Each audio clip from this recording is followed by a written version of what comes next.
ঘটনা হচ্ছে কি আমরা হলে গা ওই কালকে গেছিলাম হলে গা কোনো দিন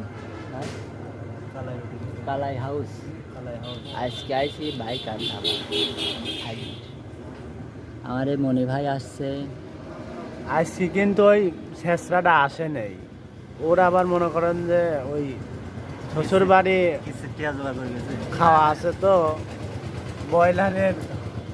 ব্রয়লারের এই এত বড় পাশা খাওয়া আছে।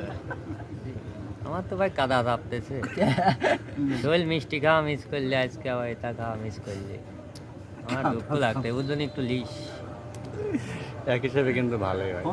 কালকে যাই যা জ্বালানি ধরেছিল চল হেনে খাবো না, চল চল আজকে তো খাওয়া করে বেটা তুমি কিছু কও আমি কি বেটা আর কি করবে, বেটা সুন্দর করে চুল কাটেছে। তুমি কও শাকিল